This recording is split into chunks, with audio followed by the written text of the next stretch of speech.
ಜಾರಿ ನಿರ್ದೇಶನಾಲಯಕ್ಕೆ ಸುಪ್ರೀಂ ತೀವ್ರ ತಪರಾಕಿಯನ್ನ ಹಾಕಿದೆ. ಮೂಡಾ ಇಡಿ ಕುಣಿಕೆಯಿಂದ ಸಿದ್ದು ಪತ್ನಿ ಪಾರ್ವತಿಯವರು ಬಚಾವ್ ಕೂಡ ಆಗಿದ್ದಾರೆ. ಭೈರತಿಯು ನಿರಾಳ. ಕರ್ನಾಟಕ ಹೈಕೋರ್ಟ್ ಆದೇಶವನ್ನ ಎತ್ತಿ ಹಿಡಿದ ಸುಪ್ರೀಂ ಕೋರ್ಟ್. ರಾಜಕೀಯ ಹೋರಾಟ ಚುನಾವಣೆಯಲ್ಲಿ ನಡೆಯಲಿ, ಇಲ್ಲಿ ಬೇಡ ಅಂತ ಸಿಜೆಐ ಅಭಿಪ್ರಾಯ ವ್ಯಕ್ತಪಡಿಸಿದ್ದಾರೆ. ಅಧಿಕಾರ ಹಸ್ತಾಂತರ ಗೊಂದಲ ವೇಳೆ ಸಿಎಂಗೆ ಮಹತ್ವದ ರಾಜಕೀಯ ಜಯ ಅನ್ನೋದೊಂದು ಇಲ್ಲಿ ಸಿಕ್ಕಿದೆ. ಹೌದು, ಸುಪ್ರೀಂ ಚಾಟಿ ಬೀಸಿರುವಂಥದ್ದು ರಾಜಕೀಯವಾಗಿ ಹೋರಾಟಗಳು ಎಲೆಕ್ಷನ್ ಅಲ್ಲಿ ನಡೆಯಲಿ, ಇಲ್ಲಿ ಬೇಡ. ಇಡಿಯನ್ನ ರಾಜಕೀಯವಾಗಿ ಯಾಕೆ ಬಳಸ್ಕೊಳ್ಬೇಕು? ದುರದೃಷ್ಟವಶಾತ್ ಮಹಾರಾಷ್ಟ್ರದಲ್ಲಿ ನನಗೆ ಅನುಭವಗಳಾಗಿದೆ. ನಾನು ಬಾಯಿ ತೆರೆಯುವಂತೆ ಮಾಡಬೇಡಿ, ಕಟುವಾಗಿ ಮಾತನಾಡಬೇಕಾಗತ್ತೆ ಅಂತ ಸಿಜೆಐ ಹೇಳಿದ್ದಾರೆ. ದೇಶದಾದ್ಯಂತ ಇಡಿ ಈ ರೀತಿಯ ಕಾರ್ಯವೈಖರಿ ನಡೆಸಬಾರದು. ಕರ್ನಾಟಕ ಹೈಕೋರ್ಟ್ನ ಏಕಸದಸ್ಯ ಪೀಠದ ತೀರ್ಪಿನಲ್ಲಿ ಯಾವುದೇ ಲೋಪ ಅನ್ನೋದು ಕಾಣ್ತಾ ಇಲ್ಲ. ಹೀಗಾಗಿ ಪಾರ್ವತಿ, ಸಚಿವ ಭೈರತಿ ವಿರುದ್ಧ ಇಡಿ ಅರ್ಜಿಯನ್ನು ವಜಾಗೊಳಿಸ್ತಾ ಇದ್ದೇವೆ ಅಂತ ಸುಪ್ರೀಂ ಹೇಳಿದೆ. ಮೂಡಾ ಮೈಸೂರು ನಗರಾಭಿವೃದ್ಧಿ ಪ್ರಾಧಿಕಾರ ಸೈಟು ಹಂಚಿಕೆ ಪ್ರಕರಣದಲ್ಲಿ ಮುಖ್ಯಮಂತ್ರಿ ಸಿದ್ದರಾಮಯ್ಯ ಪತ್ನಿ ಬಿಎಂ ಪಾರ್ವತಿಗೆ ಬಿಗ್ ರಿಲೀಫ್ ಈ ಮುಖಾಂತರವಾಗಿ ಸಿಕ್ಕಿರೋದು.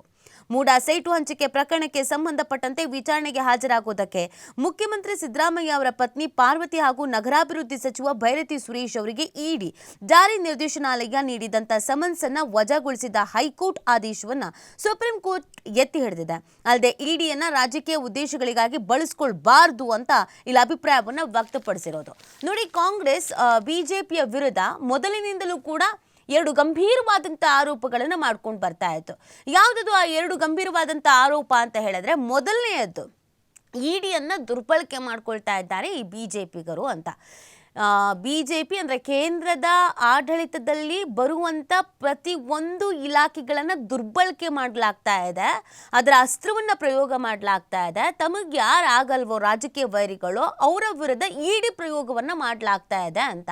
ಸೊ ಕಾಂಗ್ರೆಸ್ನ ಕೆಲವು ಲೀಡರ್ಸ್ಗಳ ಮೇಲೆ ಸುಮ್ಮನೆ ಆಗಿ ಕರ್ನಾಟಕದಲ್ಲಿ ಮತ್ತು ಬೇರೆ ಬೇರೆ ಕಡೆ ನಾವು ನೋಡೋದಾದ್ರೆ ಬಿಜೆಪಿಗೆ ವಿರುದ್ಧವಾದಂಥ ಪಕ್ಷಗಳು ಯಾವ್ದ್ಯಾವ್ದಿರುತ್ತೋ ಅಲ್ಲಿ ಎಲ್ಲವನ್ನ ಇಡಿ ಅಥವಾ ಬೇರೆ ಬೇರೆ ಇಲಾಖೆಗಳನ್ನು ಇಲ್ಲಿ ಪ್ರಯೋಗ ಮಾಡಲಾಗ್ತಾ ಇದೆ, ಅಸ್ತ್ರವನ್ನಾಗಿ ಬಳಕೆ ಮಾಡಲಾಗ್ತಾ ಇದೆ, ಬ್ಲ್ಯಾಕ್ ಮೇಲ್ ಮಾಡಲಾಗ್ತಾ ಇದೆ, ಒತ್ತಡ ಹೇರಲಾಗ್ತಾ ಇದೆ, ರಾಜಕೀಯವಾಗಿ ಮುಗಿಸುವಂಥ ಷಡ್ಯಂತ್ರವನ್ನು ಮಾಡಲಾಗ್ತಾ ಇದೆ ಅನ್ನುವಂಥ ಆರೋಪವನ್ನು ಕಾಂಗ್ರೆಸ್ನವ್ರು ಮಾಡ್ಕೊಂಡು ಬರ್ತಾ ಇದ್ರು. ಇದು ಮೊದಲ ಆರೋಪ. ಇನ್ನೊಂದು, ಅವರು ಸಹಜವಾಗಿ ಮೊದಲ ದಿನದಿಂದಲೂ ಮಾಡ್ಕೊಂಡು ಬರ್ತಾ ಇರುವಂಥದ್ದು ಎಲೆಕ್ಷನ್ನಲ್ಲಿ ನಮಗೆ ಮೋಸ ಆಗ್ತಾ ಇದೆ, ಎಲೆಕ್ಷನ್ನಲ್ಲಿ ಅನ್ಯಾಯ ಆಗ್ತಾ ಇದೆ, ಸೊ ಇಲ್ಲಿ ವೋಟ್ ಹಾಕುವಂಥ ಮಷೀನನ್ನೇ ಇಲ್ಲೇನೋ ಹ್ಯಾಕ್ ಮಾಡಿದ್ದಾರೆ. ಇವೆರಡು ಆರೋಪಗಳನ್ನು ಮಾಡ್ಕೊಂಡು ಬರ್ತಾ ಇದ್ರು ಕಾಂಗ್ರೆಸ್ನವರು. ಬಟ್ ಬಿಜೆಪಿಯವರು ಅದಕ್ಕೆ ನಗೆ ಬೀರ್ತಾ ಇದ್ರು, ಜೊತೆಗೆ ಕಾಂಗ್ರೆಸ್ನವರು ಸುಮ್ಮನೆ ಹೇಳ್ತಾ ಇದ್ದಾರೆ ಇದನ್ನೆಲ್ಲ ಅಂತ ಹೇಳ್ಕೊಂಡು ಬರ್ತಾ ಇದ್ರು.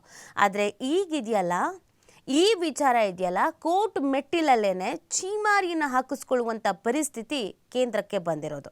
ರಾಜಕೀಯ ಹೋರಾಟ ಚುನಾವಣೆಯಲ್ಲಿ ನಡೀಲಿ, ಇಲ್ಲಿ ಬೇಕಾಗಿಲ್ಲ ಅನ್ನೋದನ್ನು ಸಿಜೆಐ ಅವರೇ ಹೇಳಿದ್ದಾರೆ.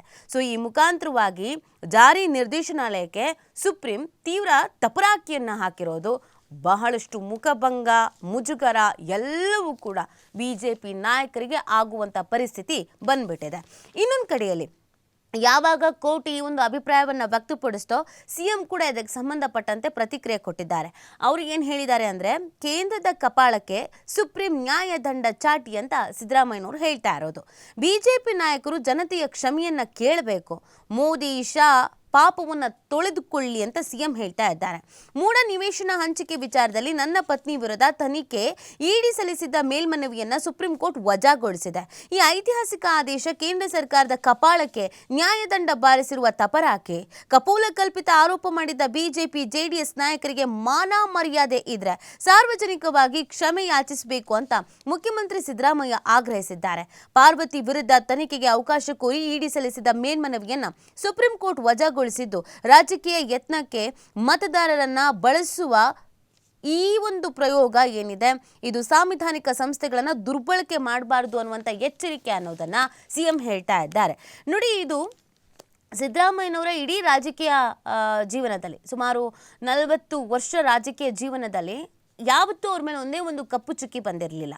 ಅವರ ಫ್ಯಾಮಿಲಿ ವಿಚಾರ ಅಂತೂ ಎಲ್ಲಿಯೂ ಯಾವತ್ತೂ ಬಂದೇ ಇರಲಿಲ್ಲ. ಆದರೆ ಈ ಒಂದು ವಿಚಾರ ಟೋಟಲ್ ಆಗಿ ಅವರ ರಾಜಕೀಯ ಜೀವನದಲ್ಲೇ ಒಂದು ಕಪ್ಪು ಚುಕ್ಕಿ ಆಗ್ಬಿಡುತ್ತೇನೋ ಅನ್ನುವಂಥ ಮಟ್ಟಿಗೆ ಎಲ್ರಿಗೂ ಆತಂಕ ಇತ್ತು, ಅವರ ಅಭಿಮಾನಿಗಳಿಗೆ, ಅವರ ಕಾರ್ಯಕರ್ತರಿಗೆ. ಆದರೆ ಸಿದ್ದರಾಮಯ್ಯನವರು ಮಾತ್ರ ಕಾನೂನು ಹೋರಾಟವನ್ನು ಮಾಡ್ತೀನಿ, ಇದರಲ್ಲಿ ನನ್ನದಾಗಲಿ ನನ್ನ ಫ್ಯಾಮಿಲಿದಾಗಲಿ ಯಾವುದೇ ರೀತಿಯಾದಂಥ ಇನ್ವಾಲ್ವ್ಮೆಂಟ್ ಇಲ್ಲ ಅಂತ ಹೇಳ್ಕೊಂಡು ಬಂದಿದ್ರು ಕೂಡ ಅದನ್ನು ನಂಬುವ ಪರಿಸ್ಥಿತಿಯಲ್ಲಿ BJP ನಾಯಕರು ಇರಲಿಲ್ಲ, JDSನವರು ಕೂಡ ಇರಲಿಲ್ಲ.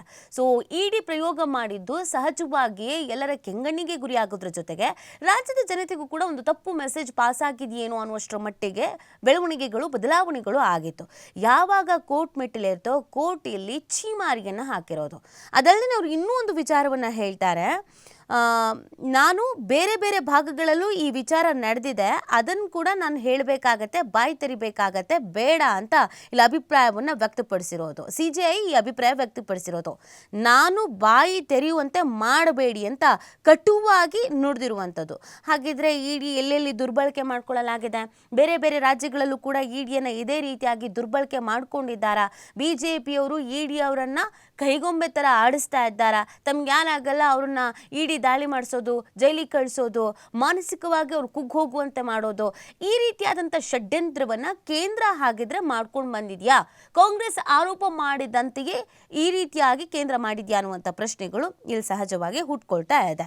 ನಿಜವಾಗ್ಲೂ ಇದು BJPಗೆ ತೀವ್ರ ಅಂದರೆ ತೀವ್ರ ಮುಖಭಂಗ ಮತ್ತು ಮುಜುಗರ. ಹಾಗೆಯೇ BJPಗೆ ಮಂಗಳಾರತಿ ಅಂತ ಭೈರತಿಯವರು ಇಲ್ಲಿ ಪ್ರತಿಕ್ರಿಯೆ ಕೊಟ್ಟಿದ್ದಾರೆ. ಮೂಡಾ ಪ್ರಕರಣದಲ್ಲಿ BJP ಮತ್ತು JDS ನನ್ನ ವಿರುದ್ಧ ಮಾಡಿದ ಆರೋಪ ಸುಳ್ಳು ಅಂತ ಸಾಬೀತಾಗಿದೆ. ಸುಪ್ರೀಂ ಕೋರ್ಟ್ ರಾಜಕೀಯ ಎಂಬ ಪದ ಬಳಸಿ ಇಡಿ ಹಾಗೂ BJPಯವರ ಮುಖಕ್ಕೆ ಮಂಗಳಾರತಿ ಮಾಡಿದೆ.